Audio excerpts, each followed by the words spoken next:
Good evening बच्चों। कक्षा 8 की प्रश्नावली 6 वर्ग और वर्गमूल के बारे में अपने अध्ययन करेंगे। जैसे आपने छोटी क्लास पीछे 7वीं और छठी क्लास में पढ़ा होगा, वर्ग का क्षेत्रफल भुजा गुणा भुजा होता है। अपने बात कर रहे हैं अपने वर्ग की। वर्ग जो लिखा हुआ है, वर्ग का मतलब वर्ग का क्षेत्रफल, जो जैसे अपने चार भुजाओं वाली जो समान आकृति, जैसे चार समान भुजाओं की जो आकृति होती है उसको बोलते हैं वर्ग। और वर्ग का क्षेत्रफल होता है भुजा गुणा भुजा। भुजा अपने को दी होती है, जैसे 2 सेंटीमीटर है, 3 सेंटीमीटर है, 4 सेंटीमीटर है, या मीटर के अंदर अपने को भुजा दी होती है। तो जो भुजा दे रखी है उस भुजा को उसी से द्वारा गुणा कर देते हैं तो वो उसका क्षेत्रफल आ जाता है। तो इसी प्रकार से वर्ग जो है, तो वर्ग का मतलब ही जो अपने को संख्या दे रखी है उसी संख्या को उसी से दोबारा गुणा कर दें तो वो उसका वर्ग कहलाता है। अगर अपने को वर्ग की भुजा 1 दे रखी है, वर्ग की भुजा 1 सेंटीमीटर दे रखी है, तो 1 को 1 से गुणा कर देंगे यानी कि 1 सेंटीमीटर स्क्वायर आ जाएगा। अगर वर्ग की भुजा 2 दे रखी है तो 2 सेंटीमीटर दे रखी है वर्ग की भुजा, तो वर्ग का जो क्षेत्रफल है वो आ जाएगा 2 गुणा 2 बराबर 4 वर्ग सेंटीमीटर। ठीक है, भुजा गुणा भुजा। भुजा अपने पास कितनी है? 2 है, तो इसलिए मतलब यहाँ पे भी 2 आएगा और यहाँ पे भी 2। दोनों भुजाओं की जगह पे 2 गुणा 2 बराबर 4, क्योंकि 2 को 2 से गुणा करते हैं 4। अगर वर्ग की भुजा अपने को 3 दे रखी है तो वर्ग का क्षेत्रफल हो जाएगा 3 गुणा 3। यहाँ पे भुजा की जगह 3 और यहाँ पे भुजा की जगह पे 3, तो 3 गुणा 3, 3 को 3 से गुणा करेंगे 9 वर्ग सेंटीमीटर आ जाएगा। इसी प्रकार से आगे अगर अपनी भुजाएं जैसे 4 ले ली, वर्ग की भुजा अगर 4 देखें तो 4 गुणा 4 यानी कि 16। अगर वर्ग की भुजा 5 है तो 5 गुणा 5 यानी कि 25। यहाँ पे अपने को वर्ग की भुजाएं दे रखी हैं और यहाँ पे जो दोनों को आपस में गुणा करके उत्तर अपने निकाल रहे हैं, ये वर्ग का क्षेत्रफल है। वर्ग के क्षेत्रफल है 4, यहाँ पे 2 बार आ रहा है तो उसको अपने 4 के ऊपर घात 2 लगा देते हैं, यानी कि 4 का वर्ग बोलते हैं। 5 है तो ये 5 का वर्ग बोलते हैं। 6 है तो 6 का वर्ग हो जाएगा। इसी प्रकार से अगर अपने को भुजा दे रखी है 7 दे रखी है भुजा, तो 7 गुणा 7 यानी कि 7 को 7 से गुणा करेंगे 49, तो 7 का वर्ग हो जाएगा। अगर वर्ग की भुजा दे रखी है अपने को 8 दे रखी है और उसका क्षेत्रफल ज्ञात करना है, तो 8 गुणा 8 यानी कि 8 को 8 से गुणा करेंगे 64, तो इसको अपन लिख सकते हैं 8 का वर्ग लिख सकते हैं। इसी प्रकार से अगर अपने को ए फॉर एप्पल वाला दे रखा है कि वर्ग की भुजा ए है, तो a गुणा a करेंगे तो a का वर्ग इसका क्षेत्रफल आ जाएगा। यानी कि जो भी अपने को भुजा दे रखी है वर्ग की भुजा, अगर उसका क्षेत्रफल ज्ञात करना है तो जो भुजा अपने को दे रखी है उस भुजा को उसी से दोबारा गुणा करते हैं तो वो क्षेत्रफल आता है वर्ग का। उसी प्रकार से अगर किसी संख्या का अपने को वर्ग ज्ञात करने के लिए बोलते हैं, तो जिस संख्या का वर्ग ज्ञात करने के लिए बोलते हैं उसी संख्या को दोबारा उसी संख्या से गुणा करते हैं तब उसका वर्ग आ जाता है। जैसे 5 को 5 से गुणा करने पर 25, ही इसका वर्ग हो गया। किसका वर्ग है? ये 5 का वर्ग है। 6 का वर्ग है तो 6 को 6 से गुणा किया 36। 7 का वर्ग है, 7 को 7 से गुणा किया 49। 8 का वर्ग है तो 8 को 8 से गुणा करेंगे 64। इस तरीके से अब देखा अपने संख्या जैसे 1, 4, 9, 16, 25, 36, आगे 49 और 64, 81, ये सारी की सारी क्या है को वर्ग संख्याएं कहते हैं, क्योंकि ये वर्ग करने पर ही आती हैं। जैसे यहाँ पे 16 ऊपर देखिए 9 आता, उसके ऊपर 4 था अपने पास, 16, 25, 36, 49, 64, इस तरीके से 9 का करते 81। तो ये सारी की सारी को क्या बोलते हैं? वर्ग संख्या बोलते हैं, या इन्हें पूर्ण वर्ग संख्या भी कहलाती हैं। इसके बाद देखिए वर्ग संख्या, इसमें अपने जैसे 1 है तो इसको वर्ग बोलते हैं। 1 का वर्ग 1, 2 का वर्ग 4, 3 का वर्ग 9, 4 का इसे वर्ग बोलते हैं। 4 का वर्ग 16, 5 का वर्ग 25, 6 का वर्ग 36, 7 का वर्ग 49, 8 का वर्ग है 64, 9 का वर्ग 81, 10 का वर्ग है 100। इस तरीके से अपने इनके इकाई के अंक भी अगर देखेंगे, इकाई का अंक इसमें 1 है, इसमें इकाई का अंक 4, इकाई का अंक 9, इसमें इकाई का अंक 6, इसमें इकाई का अंक है 5। दोबारा फिर रिपीट होने लगी, इकाई का अंक यहाँ पे 6 हो गया, फिर इकाई का अंक 9, इकाई का अंक है 4, फिर इकाई का अंक 1 और इकाई का अंक 0। तो इसको अगर अपने अच्छे तरीके से देखें तो इसमें से इकाई का अंक 0 आता है, 1 आता है, 4 आता है, 5 आता है, 6 आता है, 9 आता है। इसके अलावा जो बीच में और अंक बच गए, जैसे 2 होगा, 3 हुआ, ठीक है, और 7 हुए, 8 हुए, तो वो जो इकाई के अंक है वो वर्ग करने पर, किसी भी संख्या का वर्ग करने पर वो इकाई के अंक नहीं आते। तो अगर अपने से पूछे कि वर्ग करने पर इकाई के अंक क्या होंगे, कोई संख्या दे दे और पूछे कि इसका इकाई का अंक क्या होगा, तो इकाई का अंक इन्हीं में से आएगा। 0 आ सकता है, 1 आ सकता है, 4 आ सकता है, 5 आ सकता है, 6 आ सकता है, 9 आ सकता है। तो जो संख्या दी जाएगी उस संख्या में जो इकाई का अंक होगा, सिर्फ अपने को उस इकाई के अंक का ही वर्ग करना है। कोई भी संख्या आगे अपने सवाल देखेंगे तो कोई भी अगर वर्ग वाली संख्या दे रखी उसका वर्ग करने के लिए बोलता है और उसमें इकाई का अंक अगर प्रश्न में लिखा तो अपने को सिर्फ इकाई का अंक है उसी का ही वर्ग करना है। वर्ग करने का मतलब उसी संख्या को उसी से दोबारा गुणा करके अपना उत्तर निकालना है। जैसे अपने बात करें प्रश्नावली 6.1 है जो अपनी, तो इसमें पहला सवाल ही अपने को दे रखा है, निम्नलिखित संख्याओं के वर्गों के इकाई के अंक क्या होंगे। जो वर्ग अपने को संख्या दे रखी है उस संख्या में वर्गों के इकाई के अंक क्या होंगे। जैसे पहला अपने को 81 दिया है, तो 81 में अपने को इकाई का अंक बताना। तो इसमें देखें इकाई का अंक 1 है, यहाँ पे जो इकाई, दहाई, सैकड़ा ऐसे बोलते हैं, तो इकाई का अंक 1 हो जाएगा। 81 में इकाई का अंक 1 है, 1 का वर्ग भी 1 होता है। पीछे अपने देखा कि 1 का वर्ग 1, 2 का वर्ग 4, 3 का वर्ग 9, तो वो अपने को ध्यान रखना है, याद रखना है कि 1 का वर्ग 1 है, अतः 81 के वर्ग में इकाई का अंक 1 होगा। जो यहाँ पे उत्तर आता है, जो वर्ग आता है वही अपना यहाँ पे उत्तर है, उसमें जो इकाई का अंक है। 272 में इकाई का अंक, अब ये जो 272 है इसमें इकाई का अंक, ये जो इकाई का अंक है, इकाई, दहाई, सैकड़ा, तो ये इकाई का अंक 2 का वर्ग, 2 का वर्ग अपने को पता है कि 2 का वर्ग 4 होता है, अतः 272 के वर्ग में इकाई का अंक 4 होगा। जो यहाँ पे आया वही इसमें होगा। 799 में इकाई का अंक 9 है, यहाँ पे जो इकाई का अंक, ये वाला इकाई का अंक 9 है। 9 का वर्ग 81, ठीक है, अपने जो पीछे देखा कि 10 तक वर्ग लिखे हैं उसको याद रखना है। 9 का वर्ग 81 है, अतः 799 के वर्ग में इकाई का अंक, अपने को पूरे का पूरा संख्या नहीं पूछी कि पूरी संख्या क्या आएगी, अपने को सिर्फ इकाई का अंक पूछा है। तो इसमें जो इकाई का अंक है ये इकाई का अंक 1 होगा, ठीक है, पूरा 81 नहीं लिखना, इसमें सिर्फ जो इकाई का अंक है वही बताना है, 1 होगा। आगे दे रखा है 3853 में इकाई का अंक 3 है, इकाई, दहाई, सैकड़ा, हजार, तो इकाई का अंक 3, फिर 3 का वर्ग लिखना है, 3 का वर्ग 9 होता है, अतः 3853 के वर्ग में इकाई का अंक 9 होगा। इसी प्रकार से आगे 1234 में इकाई का अंक 4 है, तो 4 का अगर वर्ग किया जाए, 4 का वर्ग होता है 16, अतः 1234 के वर्ग में इकाई का अंक 6 होगा। यहाँ पे भी अपने को सिर्फ इकाई का अंक ही बताना है, न कि पूरी की पूरी संख्या। जो अपने को अगर 2 अंकों में कोई संख्या आती है, 3 अंकों में कोई उत्तर आता है, उसमें सिर्फ अपने को इकाई का अंक, यानी कि जो पहली ये संख्या इकाई का अंक ही बताना है। इसी प्रकार से आगे है, ये अपने को संख्या दे रखी है, इसमें इकाई का अंक है 7, तो यहाँ लिख दिया इकाई का अंक 7, उसका वर्ग है 49। अब 49 का 49 अपने को उत्तर नहीं बताना, इसमें सिर्फ 9 ही बताना है कि जो इकाई का अंक है यहाँ पे 9, ठीक है, पूरा 49 ना लिख के सिर्फ इकाई का अंक लिखना है जो कि 9 है। इसी प्रकार से 52,698 में इकाई का अंक 8 है, लास्ट वाला है जो ये इकाई का अंक है 8, 8 का वर्ग होता है 64, तो में जो 52,698 के वर्ग में इकाई का अंक 4 होगा, यानी कि लास्ट वाला जो इकाई का अंक है वही अपने को बताना है। जैसे यहाँ पे लास्ट में 9 था, इकाई का अंक अपना उत्तर 9 आया, यहाँ पे लास्ट में इकाई का अंक ये 4 है, तो इसका उत्तर 4 आएगा। अगर कोई 0 वाला आ जाए तो 0 वाले में इकाई का अंक 0 ही होता है, ठीक है, क्योंकि 0 का अगर अपने वर्ग करते हैं, 0 को 0 से गुणा करते हैं तो 0 ही आता है, तो उसका इकाई का अंक भी 0 होगा। इसी प्रकार से आगे की ये 2 पॉइंट है, 9वां और 10वां, सेम इसी तरीके से आगे इसको आप अभ्यास में करके देख सकते हो।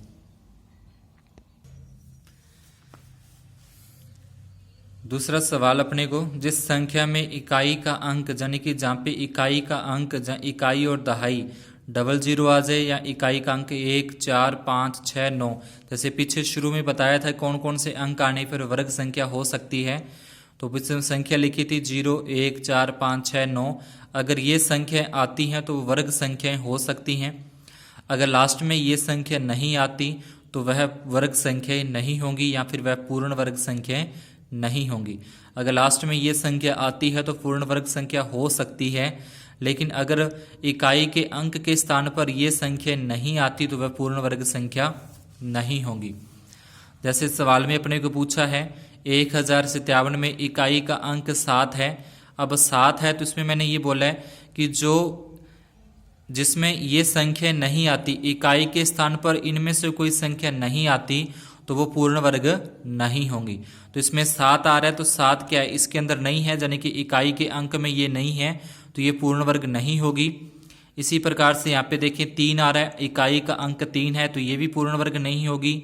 इकाई का अंक 8 है तो यह भी पूर्ण वर्ग नहीं होगी। अपने को ध्यान इसमें रखना है कि इनमें से कोई अगर इकाई का अंक आता है तो वह पूर्ण वर्ग संख्या हो सकती है, अगर इनमें से कोई अंक नहीं आता तो पूर्ण वर्ग नहीं होंगी। यहाँ पे अपने 0 देखें तो यहाँ पे 3 जीरो में आ रही है। मैंने बोला कि अगर 2 जीरो में आती हैं तो वह पूर्ण वर्ग संख्या होगी। यहाँ पे 3 आ रही तो वही बात, इकाई का अंक 0 है तो पूर्ण वर्ग नहीं होंगी। यहाँ पे 2 आ रहा है, 2 भी उसके अंदर नहीं है तो ये पूर्ण वर्ग संख्या नहीं होगी। तो इनमें से कोई भी संख्या है वो पूर्ण वर्ग नहीं होंगी। अब क्यों नहीं होंगी, क्योंकि इसके लास्ट में जो ये है ये अंक आ रहे हैं जो कि पूर्ण वर्ग संख्या वाले नहीं हैं। उसके बाद तीसरा, निम्नलिखित संख्याओं में से किस संख्या का वर्ग विषम संख्या होगा। अब विषम संख्या क्या होती है, जिसमें 2 का भाग पूरा पूरा चला जाए या जिसमें इकाई के अंक के स्थान पर 0, 2, 4, 6, 8 ये अंक आते हैं। इकाई की जगह पे 0 आ जाए, इकाई की जगह पे 2 आ जाए, 4 आ जाए, 6 आ जाए या फिर 8 आ जाए। अगर इनमें से कोई एक अंक इकाई के स्थान पर आता है तो वो सम होती हैं। अगर इनके अलावा 1, 3, 5, 7, 9 इनमें से कोई इकाई का अंक आता है तो वह विषम संख्या होगी। ध्यान रखना, अगर 1 आ जाए इकाई के स्थान पर, 3 आ जाए, 5 आ जाए, 7 आ जाए, 9 आ जाए तो उसमें वो विषम संख्या होगी। जैसे पहला सवाल है इसका 431 में इकाई का अंक 1 है। अब 1 क्या है, एक विषम संख्या है तो इसका वर्ग भी क्या होगा, विषम संख्या होगा। विषम कौन कौन से होंगे, जिसके लास्ट में 1 आता है, 3 आता है, 5 आता है, 7 आता है, 9 आता है। अगर ये संख्या इकाई के अंक पे या लास्ट में आती हैं, जहाँ से संख्या शुरू होती है वहाँ पे आती हैं तो उसका वर्ग भी विषम संख्या होगा। क्योंकि ये विषम संख्याएं हैं तो उसका वर्ग भी फिर विषम संख्या ही होगा। यहाँ पे देखें इकाई के अंक पे 6 आ रहा है तो 6 क्या एक सम संख्या है, क्योंकि 6 में 2 का भाग पूरा पूरा जाता है। जिसमें 2 का भाग पूरा पूरा जाए वो सम संख्या, जिसमें 2 का भाग पूरा पूरा न जाए वो विषम संख्या। या फिर जिसके इकाई के अंक पर ये अंक आ जाए, इनमें से कोई भी एक अंक आ जाए तो वो सम होगा, अगर इनमें से कोई आ जाए तो वो विषम होगा। तो यहाँ पे 6 आ रहा है, 6 क्या एक सम संख्या है तो इसका वर्ग भी क्या होगा, सम संख्या होगा। यहाँ पे इकाई की जगह पे 9 आ रहा है, 9 क्या है एक विषम अंक है तो इसका वर्ग है वो भी क्या होगा, विषम संख्या है। लास्ट में इकाई के अंक पे 4 आ रहा है तो ये संख्या लिख के में इकाई का अंक 4 है, अतः 82,004 का वर्ग सम संख्या होगा। इस तरीके से अपने को सम और विषम बताने कौन सा सम होगा और कौन सा विषम होगा। जिसका इकाई का अंक विषम है तो उसका वर्ग भी विषम होगा, जिसका इकाई का अंक सम है उसका वर्ग भी सम संख्या होगी, और जिसका इकाई का अंक विषम संख्या है उसका वर्ग भी विषम संख्या होगी। अब आंकड़े को ये दे रखा है, इसमें पैटर्न पूरा करना है। यहाँ पे 11 का वर्ग 121, फिर यहाँ पे बीच में 1 जीरो आ गई तो यहाँ पे भी अपने इनके बीच में 1 जीरो लगा देने की 1 जीरो फिर 2 फिर 0 1, ठीक है। उसके बाद 2 जीरो में आ गई तो बीच में क्या कर देंगे, 2 जीरो में लगा देंगे, पहले 1 को 1, फिर यहाँ पे 2 जीरो में 2 जीरो में फिर 2 फिर 2 जीरो में फिर लास्ट में 1। इसी को ध्यान रखना है कि 1 लगाना है पहले, फिर जितनी बीच में जीरो में है उतनी जीरो में फिर 2, फिर जितनी जीरो में यहाँ पे लगी उतनी जीरो लगा के बाद में 1। देखिए पहले 1 आएगा, फिर बीच में 2 आएगा, फिर 1 आएगा, और बीच में जीरो में कितनी, जितनी जीरो में यहाँ पे सवाल में अपने को दी गई है उतनी ही जीरो में इसके बीच में लगानी है। आगे देखें यहाँ पे तो उसी प्रकार का है, इसमें 11 का वर्ग 121 होता है। अब 1 जीरो 1 तो वो सेम ऊपर वाला ही आ जाएगा, 1 जीरो है बीच में तो 1 जीरो लगानी है। अब यहाँ पे देखना है कि कितनी बार आ रहा है, देखो 1 2 1, ठीक है, यानी कि ये बीच में क्या आ रही है 1 फिर 0 फिर 1 फिर 0 फिर 1, तो 3 बार 1 ही आ रहे हैं इसमें, 1 2 3 बार 1 ही आ रहे हैं। तो जो अपनी गिनती है वो 3 तक लिखनी है। जितनी बार यहाँ पे 1 को 1 लिखे होंगे उतने तक ही अपने को गिनती लिखनी है। जितने तक यहाँ पे 1 को 1 लिखने है उतनी तक ही क्या लिखनी है, गिनती लिखनी है, और जितनी बीच में जीरो में है उतनी जीरो में लगाएंगे। जैसे यहाँ पे 3 बार 1 आ रहा है, 3 तक गिनती लिखनी है, 1 को 1, 2 2, 3 3 और बीच में 1 1 0 और बाद में फिर वापस 3 के बाद वापस चलें 2 2 के बाद फिर 1।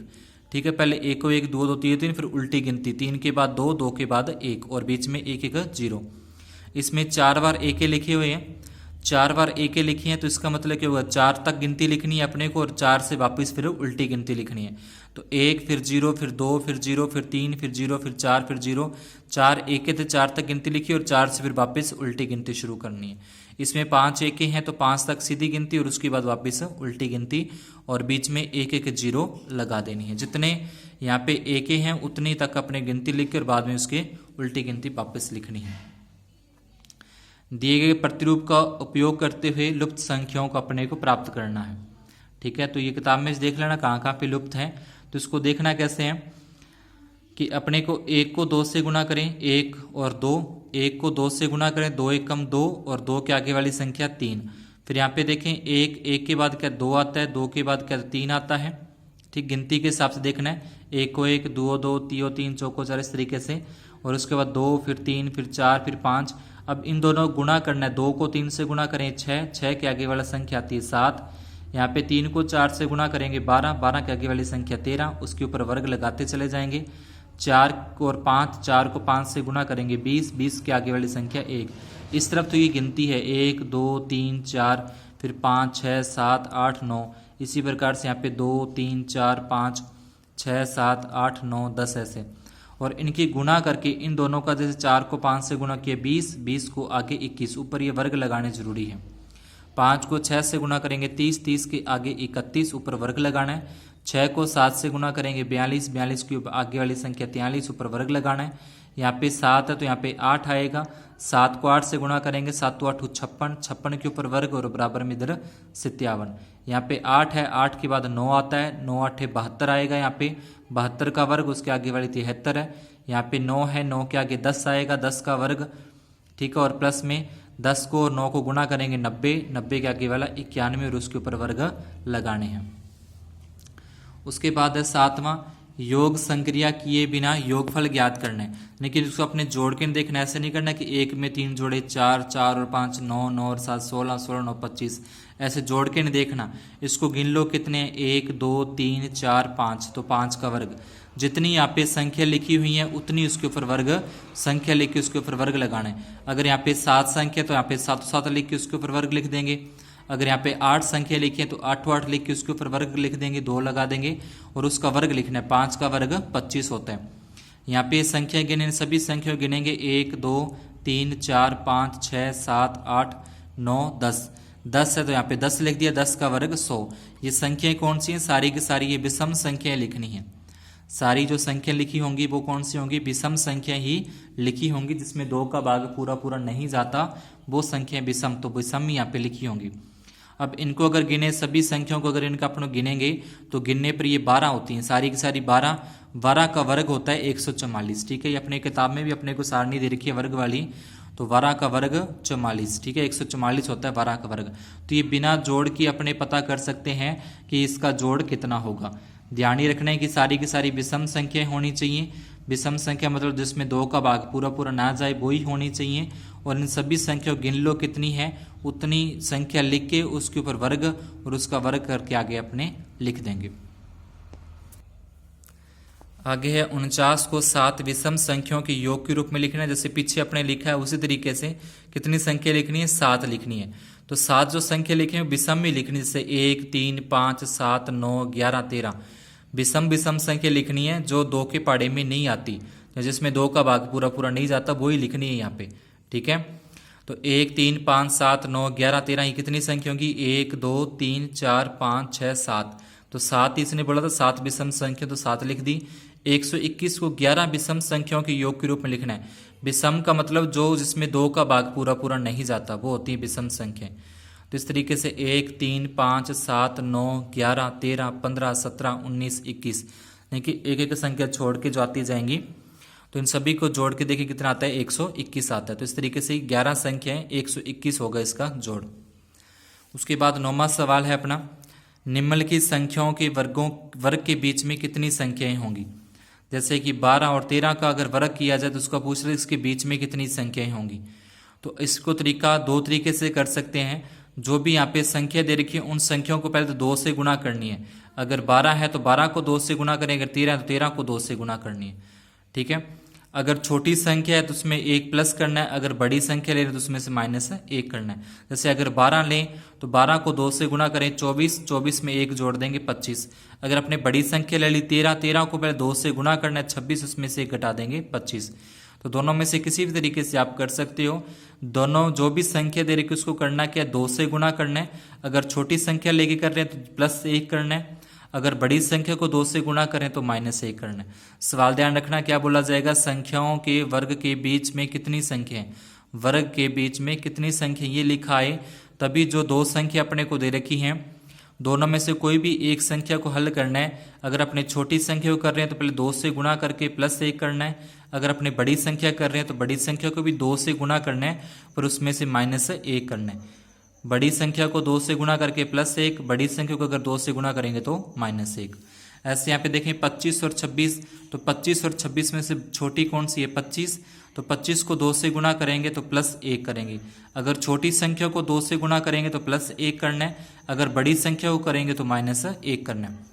जैसे यहाँ पे देखें 99 और 100 है तो मैं बड़ी संख्या ले रहा हूँ 100, तो जब 100 बड़ी संख्या लेंगे तो 2 से गुणा करके माइनस 1 उसमें करना है। लेकिन 100 को 2 से गुणा करेंगे तो 100 को 2 से गुणा करेंगे 200, उसमें से 1 घटा देंगे तो 199 आ जाएगा।